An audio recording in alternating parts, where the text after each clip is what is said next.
No Rest for the Weekend's coverage of the Tribeca Film Festival is sponsored by Black Magic Design, the world's highest quality products for the feature film, post and broadcast industries. blackmagicdesign.com.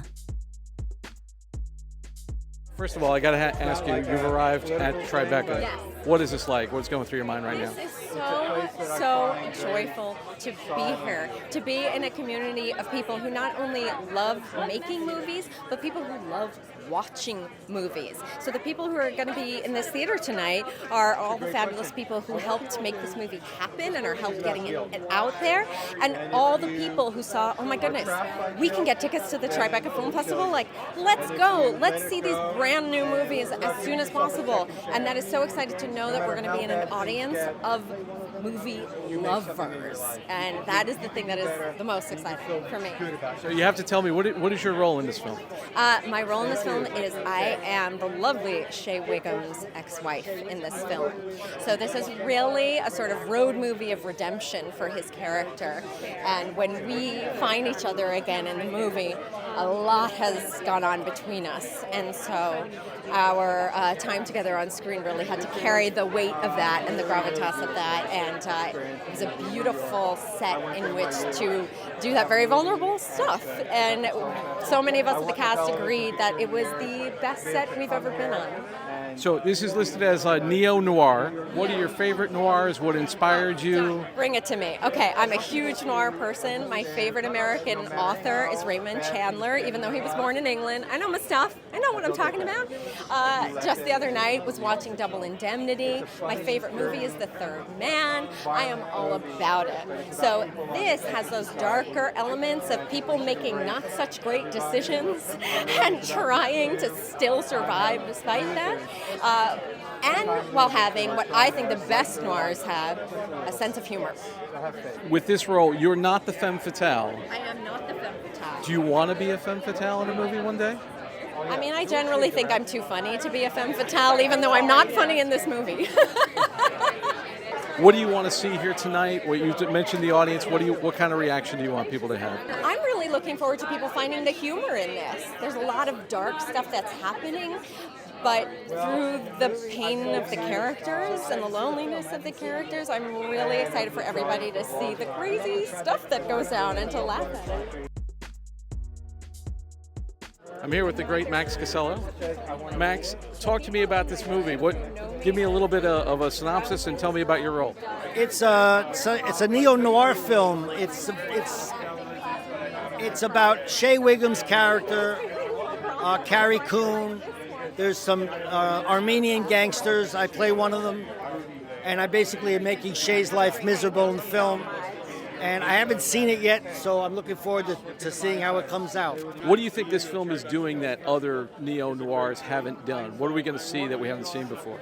That's a difficult question. I don't think it's about what you haven't seen before. I just think on its own, it stands on its own as a piece of entertainment that I think is immensely entertaining and very funny and dark. I've heard about the comedy. You're a great comedian. Do you get to do some funny stuff in this film? Well, I haven't seen it yet. I hope so. I think so. All right, and do you have any other projects that are coming up? I'm in the middle of filming the second season of Tulsa King with Sylvester Stallone in Atlanta. And just give me a little brief, like how it feels to be at Tribeca.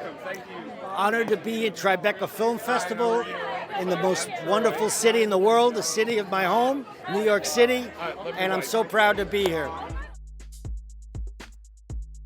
Troy, tell me, you've arrived at Tribeca. How does this feel, man? It's incredible to be here at Tribeca Film Festival. I mean, as an actor, you know, there's a bunch of boxes that you would kill to check in your career, and I think Tribeca is one of those boxes for sure. You know, I started off a New York actor. I trained at a place called New Actors Workshop for grad school with Mike Nichols, George Morrison, and Paul Sills.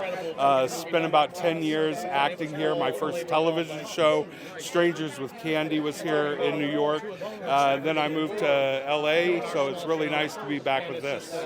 Tell me about your character in this. So I play play Artie, who is kind of a little bit of a thug. Not the smartest guy, but also not the nicest either. So he's, someone that's very close to who I actually am. This is a great neo-noir. What are some of your favorite noir films? Salt and Sea, which is incredible, and that's one of my favorite. Also, Memento is very noir-esque, right?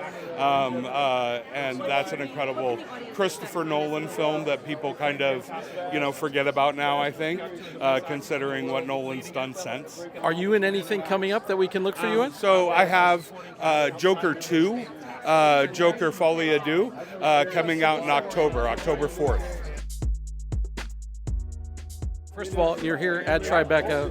How does this feel, man, to be premiering a movie here? So great, man. Love the Tribeca Film Festival. I've been an actor mainly most of my life, and any of the time you get to be at a festival like this, celebrated with some of the best film cinephiles in the world, it's really special. What do you want for this movie? You're about to see it with an audience. What do you anticipate? I want them to feel what we felt shooting it. It was special. There was a special energy. We wanted it to be a kind set. We wanted to be a welcoming place, and because of that, I think we were able to produce a place where art could really thrive. That's what I want out of Gray Fox, my company that produced this, and I want us to be a truly independent place where incredible actors and artists like Carrie, Coon, and Shea Whigham can do their thing without the outside system kind of telling them how to do it. So first of all, congratulations on being here at Tribeca. How does this feel to be opening a movie here? I was just telling her it's surreal. It's really surreal to be here with this movie and where I started out. I started right around the corner. So, and I'm getting a chance to be here with people like Carrie, Coon, and with a film that we're really proud of. What are you doing differently that we haven't seen before in a noir? I don't know that we're. We're not reinventing the wheel with noir, but we got a truthful film that I think is. I can't wait to watch it play. This is the BTRP Media Network.